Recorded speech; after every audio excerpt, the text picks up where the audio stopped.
Welcome to प्रहार classes guys. मेरा नाम है चंदन त्रिपाठी और आज की वीडियो में हम लोग डिस्कस करने वाले हैं नवंबर 8 के यानी 8 नवंबर के करंट अफेयर्स बूस्टर की वीडियो। तो चलिए फटाफट डिस्कशन शुरू कर लेते हैं। पहला सीरीज होता है हमारा डेज एंड इवेंट्स का। इसमें पहला जो न्यूज है वो है वर्ल्ड रेडियोलॉजी डे।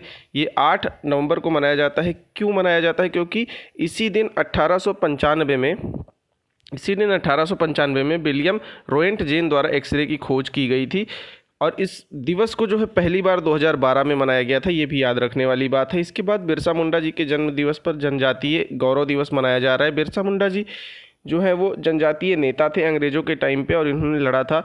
इनको भगवान की भी श्रेणी दिया जाता है और इनके मूवमेंट को उलूघन बोला जाता है। इनके मूवमेंट को क्या बोला जाता है? उलूघन उलूघन बोला जाता है इनके मूवमेंट को। ये भी आप लोग याद रखिएगा। और ये आउटसाइडर्स को यानी जो इनके क्षेत्र में घुसकर जनजातीय लोगों को परेशान करते थे उनको ये दीकू बोलते थे। ये भी याद रखने वाली बात है। शिक्षा मंत्रालय का ये पहल है। 2021 में इसकी घोषणा हुई थी कि इस 15 नवंबर को जनजातीय गौरव दिवस मनाया जाएगा। ये भी आप लोग याद रखिएगा। इसके बाद जो अगला न्यूज है वो इन्फेंट प्रोटेक्शन डे यानी शिशु संरक्षण दिवस 7 नवंबर को मनाया गया है। ये याद रखने वाली बात है। इस समय भारत में जो शिशु मृत्यु दर है वो 27.695 मृत्यु प्रति 1000 जीवित जन्मों पर है। ये भी याद रखने वाली बात है। और यहाँ पर शिशु का क्या मतलब है? 0 से लेकर 1 वर्ष की आयु तक के बच्चों को जो है वो शिशु बोला गया है। इसके बाद नेशनल कैंसर अवेयरनेस डे मनाया जा रहा है यानी राष्ट्रीय कैंसर जागरूकता दिवस 7 नवंबर को मनाया जा रहा है। किस लिए मनाया जा रहा है? जागरूकता वर्ड से ही आप लोग समझ सकते हैं कि कैंसर के बारे में जागरूकता फैलाने के लिए ये दिवस मनाया जा रहा है। पहली बार इसे 2014 में मनाया गया था, घोषित किया गया था सॉरी।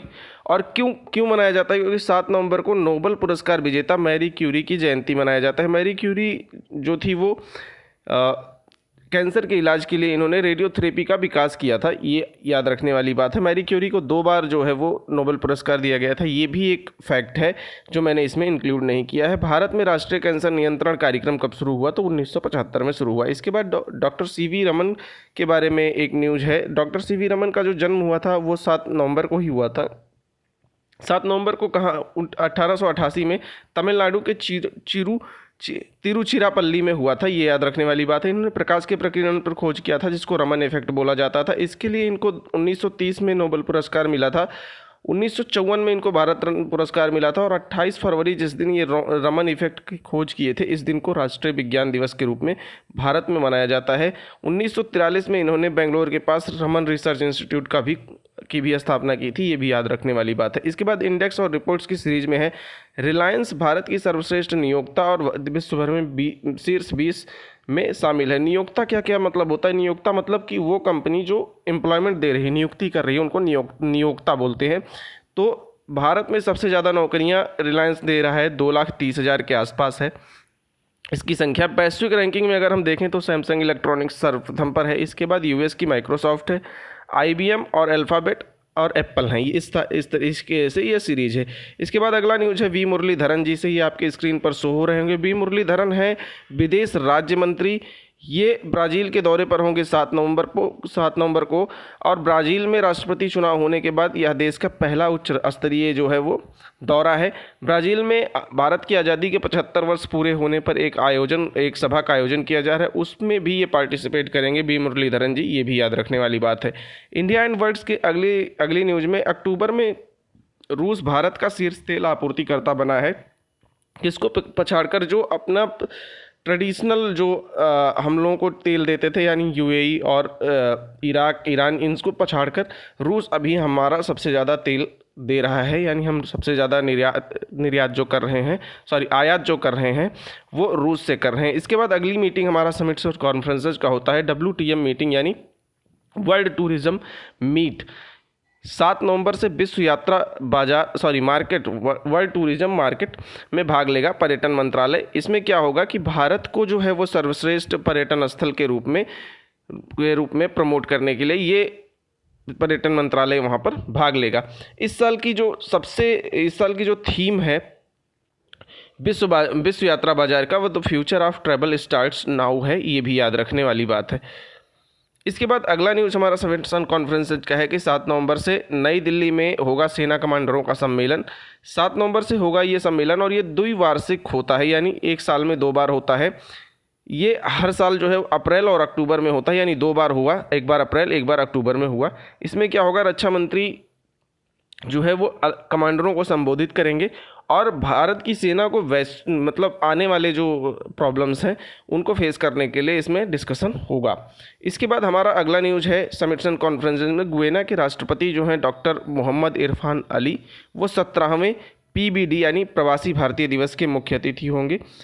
17वां प्रवासी भारतीय दिवस कब से कब तक मनाया जाएगा? 8 से 10 जनवरी तक मनाया जाएगा। कहाँ पर? मध्य प्रदेश के इंदौर में मनाया जाएगा। और इसमें जानेटा मास्करेनहास जो हैं, यानी जानेटा मास्करेनहास जो हैं ऑस्ट्रेलिया के सांसद हैं, ये 8 जनवरी को इस सभा को संबोधित करने वाले हैं। ये भी याद रखने वाली बात है। इसके बाद 17वें प्रवासी भारतीय दिवस की थीम क्या है? Diaspora reliable partners for India's progress in Amrit Kaal. Guyana के बारे में कुछ चीज़ें डिस्कस कर लेते हैं। गुयेना एक दक्षिण अमेरिकी जो है देश है। दक्षिण अमेरिका एक जो है कंटिनेंट है, वहाँ का ये देश है। गुयेना का जो स्वदेशी अर्थ है उसका अर्थ है कई जल की भूमि। गुयेना का अर्थ है यह पृथ्वी पर सबसे कम घनी आबादी वाले देशों में से एक है। 1966 में इसे स्वतंत्रता मिली। यह एकमात्र दक्षिण अमेरिकाई देश है जिसमें अंग्रेजी राष्ट्रभाषा है। ये भी जानने वाली बात है गुयेना में। गुयेना की राजधानी जो है वो जॉर्ज टाउन है। यहाँ के राष्ट्रपति हम लोगों ने देखा इरफान अली जी हैं, जो 17वें प्रवासी भारतीय दिवस में पार्टिसिपेट करने वाले हैं। यहाँ के प्रधानमंत्री मार्क फिलिप्स हैं और मुद्रा यहाँ की गुयेना डॉलर है। इसके बाद अगली न्यूज़ हमारी है बुक्स एंड ऑथर्स की। दुबई में प्रधानमंत्री मोदी की उपलब्धियों और विरासत पर लिखी गई 2 पुस्तकों का विमोचन किया गया। किसने किया? कौशल विकास और उद्यमिता राज्य मंत्री राजीव चंद्रशेखर ने दुबई में इसका जो है वो विमोचन किया है। इस पुस्तक के नाम क्या है? Modi at 20 dreams meet delivery and heartfelt the legacy of faith. इस दोनों पुस्तक का नाम है। पुस्तकों का विमोचन जो है विश्व सद्भावना NID फाउंडेशन दुबई चैप्टर के एक कार्यक्रम में किया गया है। इसके बाद स्पोर्ट्स सेक्शन से हमारा न्यूज़ आ रहा है प्रमोद भगत और मनीषा रामदास आपके स्क्रीन पर शो हो रहे हैं। ये प्रमोद भगत हैं, ये मनीषा रामदास जी हैं। इन्होंने BWF पैरा बैडमिंटन चैंपियनशिप में स्वर्ण पदक जीता है। कहाँ पर हो रहा है ये? टोक्यो जापान में हो रहा है। वहाँ पर इन्होंने स्वर्ण पदक जीता है। भारत ने अभी तक जो है 2 स्वर्ण पदक, यहाँ पर 2 रजत और 12 कांस्य पदक जीते हैं। इसके बाद स्पोर्ट्स सेक्शन से अगली न्यूज़ आ रही है सूर्य कुमार यादव जी से, जो आपके स्क्रीन पर शो हो रहे होंगे। यस यादव यानी सूर्य कुमार यादव एक कैलेंडर वर्ष में 1000 T20 रन बनाने वाले पहले भारतीय खिलाड़ी बने। एक कैलेंडर वर्ष का मतलब है एक साल में 1000 से ज़्यादा रन बनाने वाले पहले भारतीय खिलाड़ी ये बने हुए हैं। ये आप लोग याद रखिएगा। इसके बाद अगला जो हमारा सेक्शन होता है वो होता है स्टेट स्पेसिफिक न्यूज़ का। मेघालय में इसमें पहला न्यूज़ आ रहा है राइजिंग सन वाटर फेस्ट 2022 का मेघालय में समापन हुआ है।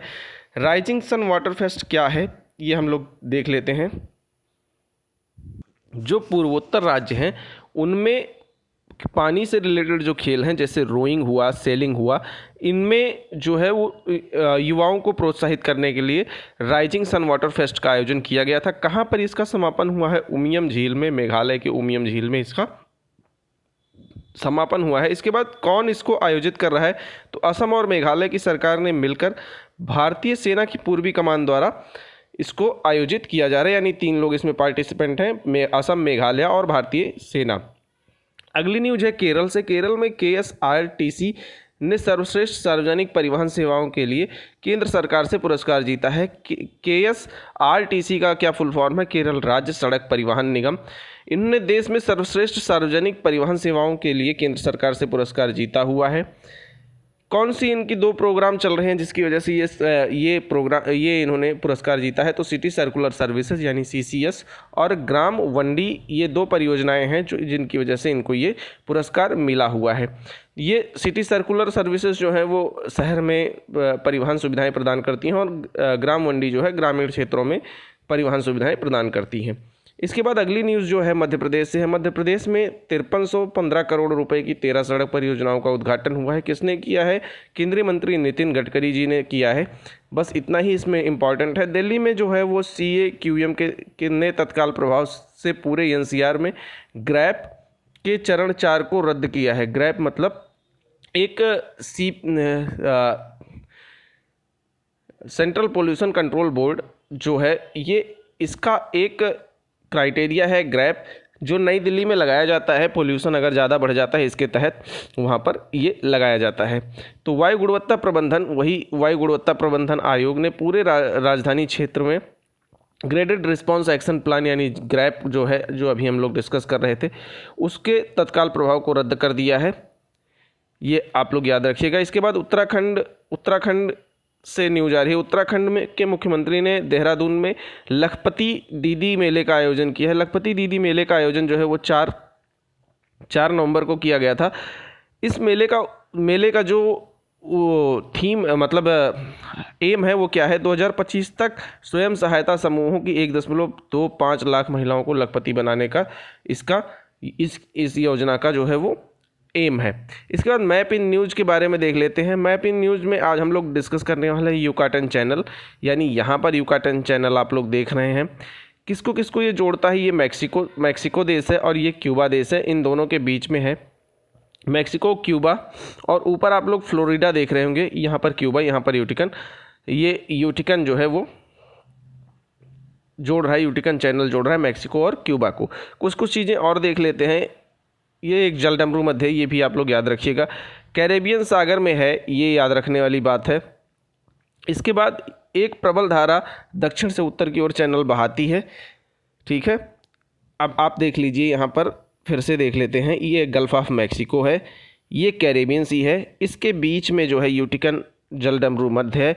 यूटिकन यहाँ पर है और ये मैक्सिको और क्यूबा के बीच में यूटिकन जलडमरू मध्य है, जिसके ऊपर गल्फ ऑफ मैक्सिको है और नीचे जो है वो कैरेबियन सी है। तो दोस्तों इस वीडियो में इतना ही है। होप आपको वीडियो छोटी और इन्फॉर्मेटिव लगी हो। अगर ऐसा है तो वीडियो को लाइक कीजिए, चैनल को सब्सक्राइब कीजिए और अपने दोस्तों के साथ शेयर करना ना भूलें। Thank you very much.